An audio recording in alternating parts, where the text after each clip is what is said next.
A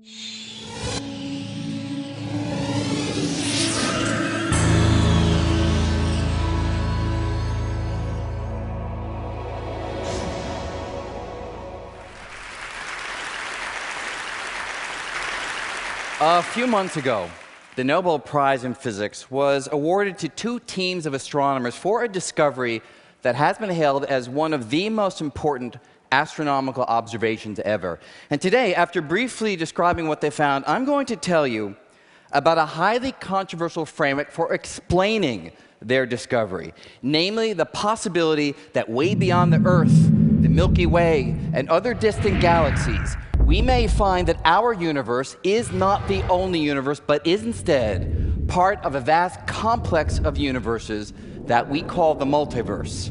Now, the idea of a multiverse is a strange one. I mean, most of us were raised to believe that the word universe means everything. And I say most of us with forethought, as my 4-year-old daughter has heard me speak of these ideas since she was born. And last year, I was holding her and I said, "Sophia, I love you more than anything in the universe."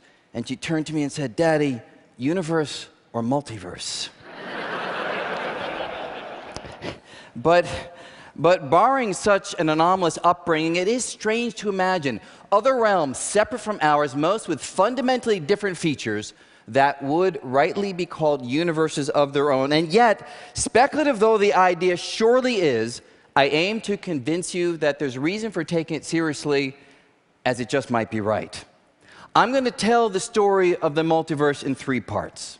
In part 1, I'm going to describe those Nobel Prize-winning results and highlight a profound mystery which those results revealed. In part 2, I'll offer a solution to that mystery. It's based on an approach called string theory, and that's where the idea of the multiverse will come into the story.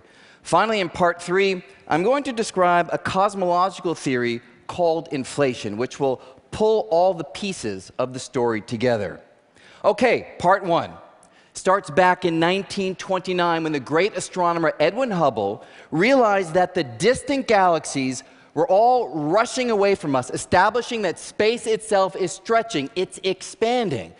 Now, this was revolutionary. The prevailing wisdom was that on the largest of scales, the universe was static. But even so, there was one thing that everyone was certain of. The expansion must be slowing down.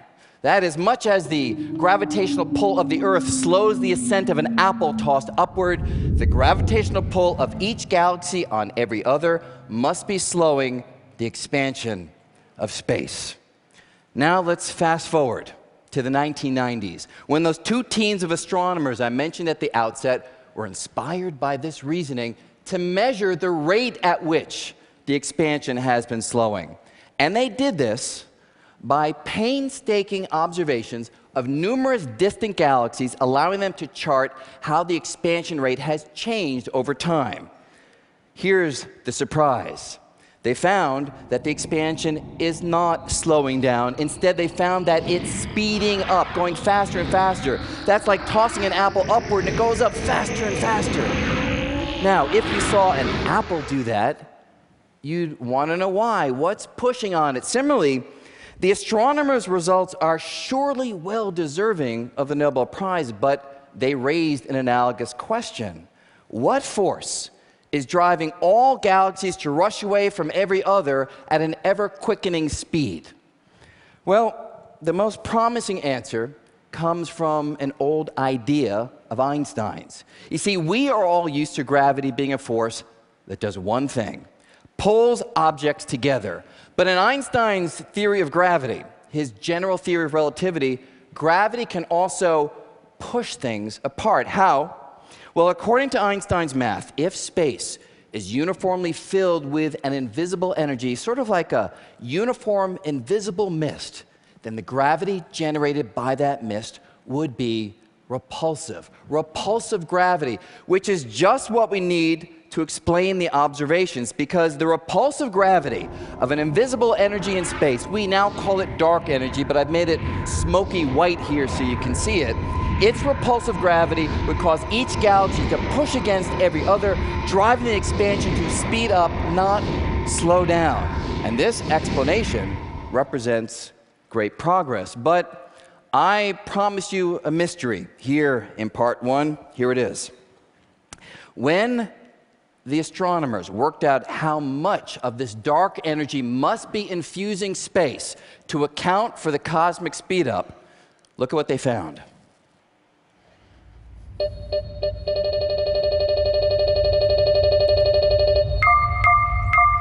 This number is small. Expressed in the relevant units, it is spectacularly small. And the mystery is to explain this peculiar number. We want this number to emerge from the laws of physics, but so far, no one has found a way to do that. Now, you might wonder, should you care? Maybe explaining this number is just a technical issue, a technical detail of interest to experts, but of no relevance to anybody else. Well, it surely is a technical detail, but some details really matter.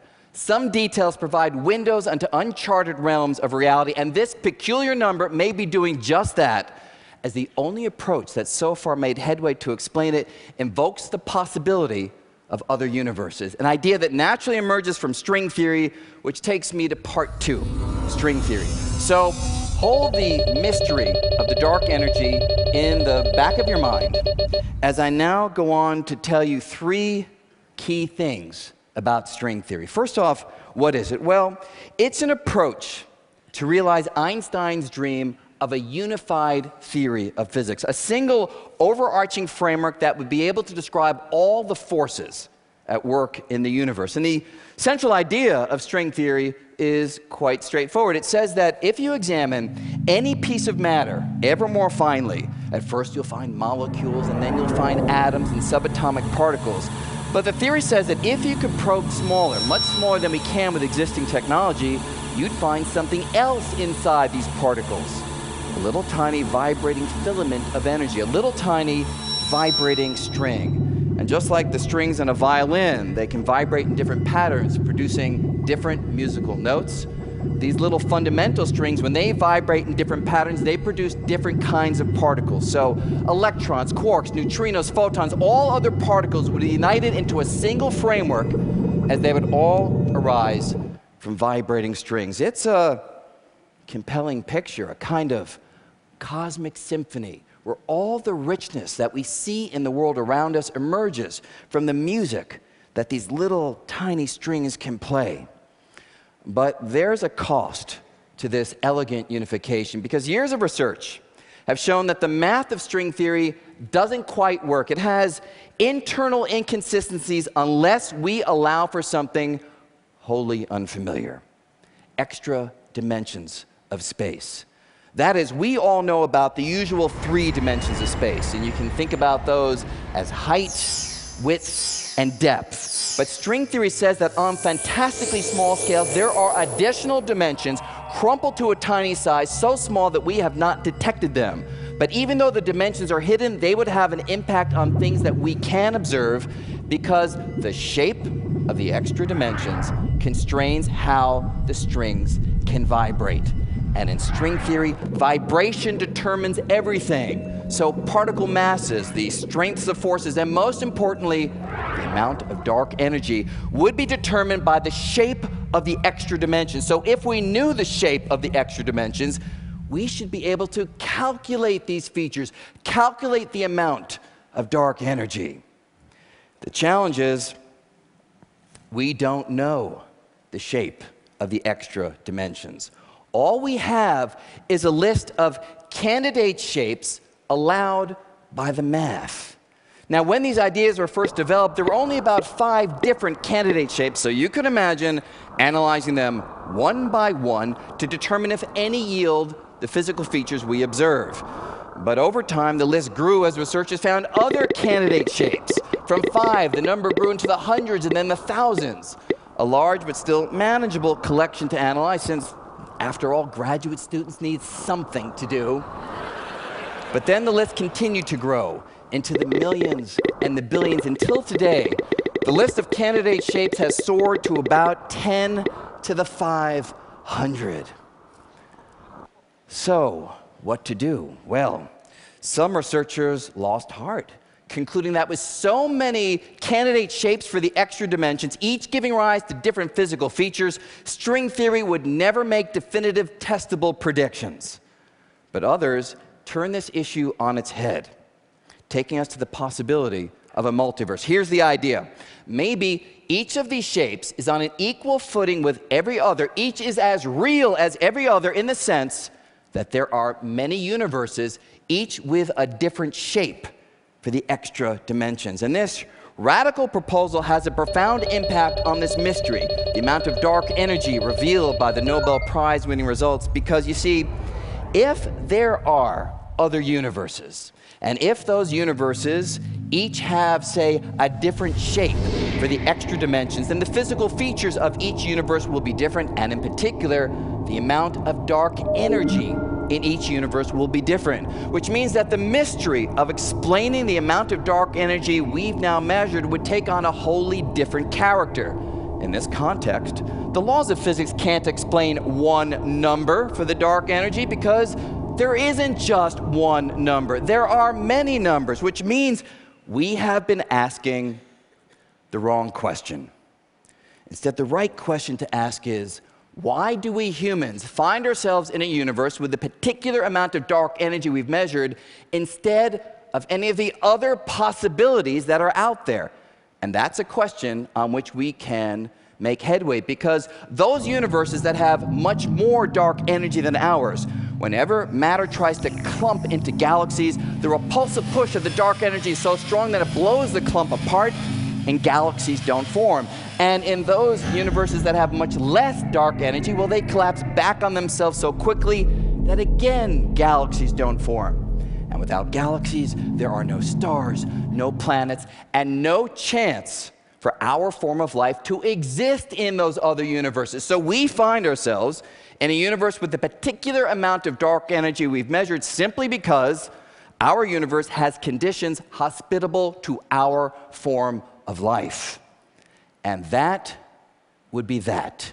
Mystery solved, multiverse found.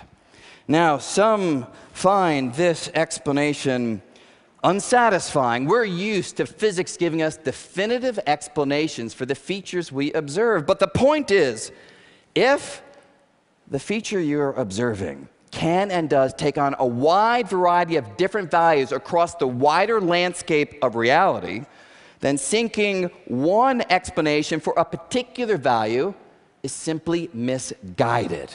An early example comes from the great astronomer Johannes Kepler, who was obsessed with understanding a different number, why the sun is 93 million miles away from the Earth. And he worked for decades trying to explain this number, but he never succeeded, and we know why. Kepler was asking the wrong question.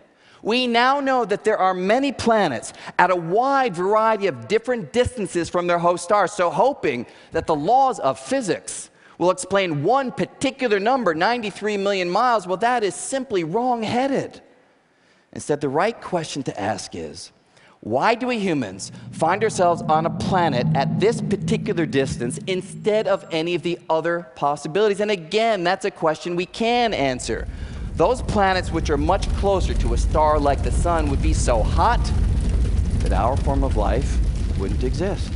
And those planets that are much farther away from the star, well, they're so cold that, again, our form of life would not take hold. So we find ourselves on a planet at this particular distance simply because it yields conditions vital to our form of life. And when it comes to planets and their distances, this clearly is the right kind of reasoning. The point is, when it comes to universes and the dark energy that they contain, it may also be the right kind of reasoning. One key difference, of course, is we know that there are other planets out there, but so far I've only speculated on the possibility that there might be other universes. So to pull it all together, we need a mechanism that can actually generate other universes. And that takes me to my final part, part 3. Because such a mechanism has been found by cosmologists trying to understand the Big Bang. You see, when we speak of the Big Bang, we often have an image of a kind of cosmic explosion that created our universe and set space rushing outward. But there's a little secret. The Big Bang leaves out something pretty important: the bang. It tells us how the universe evolved after the bang, but gives us no insight into what would have powered the bang itself. And this gap was finally filled by an enhanced version of the Big Bang theory. It's called inflationary cosmology, which identified a particular kind of fuel that would naturally generate an outward rush of space. The fuel is based on something called a quantum field, but the only detail that matters for us is that this fuel proves to be so efficient that it's virtually impossible to use it all up, which means in the inflationary theory, the Big Bang giving rise to our universe is likely not a one-time event. Instead, the fuel not only generates our Big Bang, but it would also generate countless other Big Bangs, each giving rise to its own separate universe, with our universe becoming but one bubble in a grand cosmic bubble bath of universes. And now, if we meld this with string theory, here's the picture we're led to. Each of these universes has extra dimensions. The extra dimensions take on a wide variety of different shapes. The different shapes yield different physical features. And we find ourselves in one universe instead of another simply because it's only in our universe that the physical features, like the amount of dark energy, are right for our form of life to take hold. And this is the compelling but highly controversial picture of the wider cosmos that cutting-edge observation and theory has now led us to seriously consider. One big remaining question, of course, is, could we ever confirm the existence of other universes? Well, let me describe one way that might one day happen. The inflationary theory already has strong observational support because the theory predicts that the Big Bang would have been so intense that as space rapidly expanded, tiny quantum jitters from the micro world would have been stretched out to the macro world, yielding a distinctive fingerprint, a pattern of slightly hotter spots and slightly colder spots across space, which powerful telescopes have now observed. Going further, if there are other universes, the theory predicts that every so often, those universes can collide. And if our universe got hit by another, that collision would generate an additional subtle pattern of temperature variations across space that we might one day be able to detect. And so exotic as this picture is, it may one day be grounded in observations establishing the existence of other universes. I'll conclude with a striking implication of all these ideas for the very far future. You see, we learned that our universe is not static, that space is expanding, that expansion is speeding up, and that there might be other universes, all by carefully examining faint pinpoints of starlight coming to us from distant galaxies. But because the expansion is speeding up, in the very far future, those galaxies will rush away so far and so fast that we won't be able to see them, not because of technological limitations, but because of the laws of physics. The light those galaxies emit, even traveling at the fastest speed, the speed of light, will not be able to overcome the ever-widening gulf between us. So astronomers in the far future, looking out into deep space, will see nothing but an endless stretch of static, inky, black stillness. And they will conclude that the universe is static and unchanging and populated by a single central oasis of matter that they inhabit, a picture of the cosmos that we definitively know to be wrong. Now, maybe those future astronomers will have records handed down from an earlier era, like ours, attesting to an expanding cosmos teeming with galaxies. But would those future astronomers believe such ancient knowledge? Or would they believe in the black, static, empty universe that their own state-of-the-art observations reveal? I suspect the latter, which means that we are living through a remarkably privileged era when certain deep truths about the cosmos are still within reach of the human spirit of exploration. It appears that it may not always be that way, because today's astronomers, by turning powerful telescopes to the sky, have captured a handful of starkly informative photons, a kind of cosmic telegram, billions of years in transit, and the message echoing across the ages is clear. Sometimes, nature guards her secrets with the unbreakable grip of physical law. Sometimes, the true nature of reality beckons from just beyond the horizon. Thank you very much. Brian, thank you. The range of ideas you've just spoken about are dizzying, exhilarating, incredible. How do you think of where cosmology is now in a sort of historical side? Are we in the middle of something unusual historically, in your opinion? Well, it's hard to say. When we learn that astronomers of the far future may not have enough information to figure things out, the natural question is, maybe we're already in that position, and certain deep, critical features of the universe already have escaped our ability to understand because of how cosmology evolves. So from that perspective, maybe we will always be asking questions and never be able to fully answer them. On the other hand, we now can understand how old the universe is. We can understand how to understand the data from the microwave background radiation that was set down 13.72 billion years ago, and yet we can do calculations today to predict how it will look, and it matches. Holy cow, that's just amazing. So on the one hand, it's just incredible where we've gotten, but who knows what sort of blocks we may find in the future. You're going to be around for the next few days. Maybe some of these conversations can continue. Thank you. My pleasure. Thank you. Thank you, Brian.